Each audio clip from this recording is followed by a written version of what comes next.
Hello guys, welcome back to another video. Today we are going to start chapter 2 of Indian polity and the chapter name is Making of the Indian Constitution. इस chapter में हम बात करेंगे जो Indian constitution है वो कैसे frame हुआ, क्या क्या स्टेप्स फॉलो हुए थे. Okay, let's begin. It was in 1934 that the idea of a constituent assembly it was in 1934 that the idea of a constituent assembly for India was put forward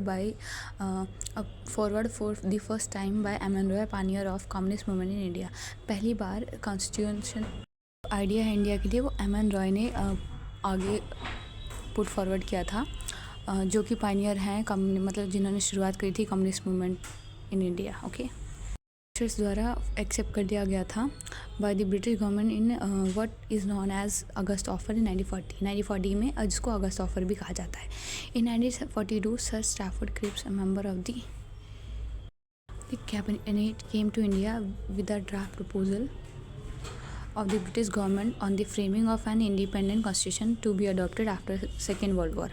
The Cripps proposal were rejected by the Muslim League. ठीक है, जो कि चाहते थे जो India है उसको 2 dominions में, ऑटोनोमस डोमिनियंस में डिवाइड कर दिया जाए और सेपरेट असेंबलीज बने दो, इंडिया और पाकिस्तान के लिए. Finally a cabinet mission was sent to India. While it rejected the idea of 2 constituent assemblies, it put forth a scheme for the constituent assembly in which more or less satisfied Muslim League.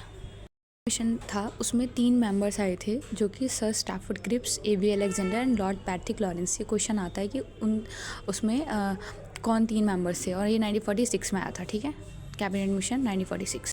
Features क्या थे इसमें? जो constituent assembly की strength बताई गई थी वो 389, जिसमें कि 296 सीट्स जो थी वो ब्रिटिश इंडिया को दी गई थी, बाकी 93 जो थी वो प्रिंसली स्टेट्स को. Out of 290 seats allotted to the British India, 292 members were to be drawn from 11 governors. Province and princely state were to be allotted seats in proportion to their respective population, मतलब जितनी जिसकी population उसके according उसे seat दी जाएगी. रफली जो seat थी वो for every million population 1 seat was allotted. ठीक है, 1 मिलियन पॉपुलेशन के लिए 1 seat. Seats allocated to each British province were to be divided among the 3 principal communities, Muslims, Sikhs and General, in proportion to their population. Constituent assembly में election हुए थे वो proportional method by means of single transferable vote को follow किया गया था. उसमें इसलिए स्टेट्स थे वहाँ से जो रिप्रेजेंटेटिव्स आए थे वो नॉमिनेट होकर आए थे. ठीक है, तो इसीलिए जो कॉन्स्टिट्यूएंट असेंबली है वो पार्टली इलेक्टेड थी, पार्टली नॉमिनेटेड बॉडी थी. अगर क्वेश्चन आए कि वाज इट प्योरली इलेक्टेड और partly nominated body, so no, it was partly elected and partly elected and nominated body. Election होने थे कॉन्स्टिट्यूएंट असेंबली की सीट्स पे, 290 सीट्स पर ब्रिटिश इंडिया को जो अलॉट की गई थी वो हुए थे जुलाई 2 अगस्त 1946. The Indian national Congress one, Indian national Congress को 208, मुस्लिम लीग को 73 सीट्स मिली थी.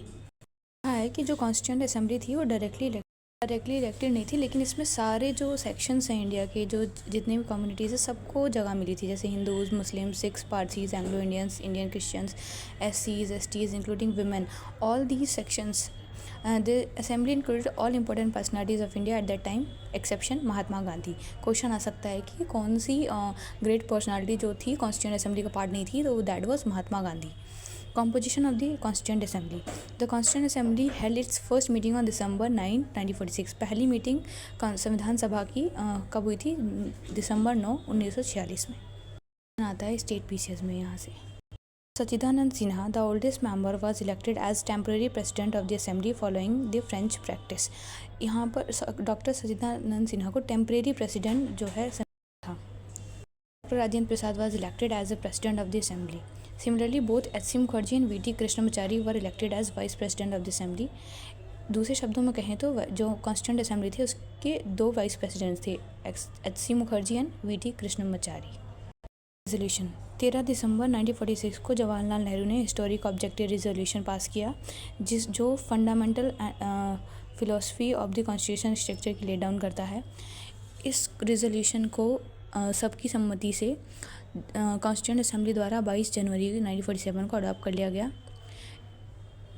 मॉडिफाइड वर्जन जो है वो हमारे प्रेम्बल का पार्ट है. ठीक है. The Independence Act. The Assembly was made a fully sovereign body which could frame any constitution it pleased. The Assembly also became a legislative body. दूसरे शब्दों में कहें तो इसके 2 फंक्शंस थे, एक तो संविधान बनाना, दूसरा ऑर्डिनरी लॉज बनाना कंट्री के लिए। The assembly met as the constituent body. It was chaired by Rajendra Prasad, and when it met as a legislative body, it was chaired by G.V. Mavlankar. Assembly constituent body के रूप में बैठक होती थी उसकी, तो उसको डॉक्टर राजेंद्र प्रसाद चेयर करते थे, प्रेसिडेंट होते थे। और जब भी वो लेजिस्लेटिव बॉडी बनती थी एज अ चेयर होती थी, तो G.V. मावलंकर उसके प्रेसिडेंट होते थे।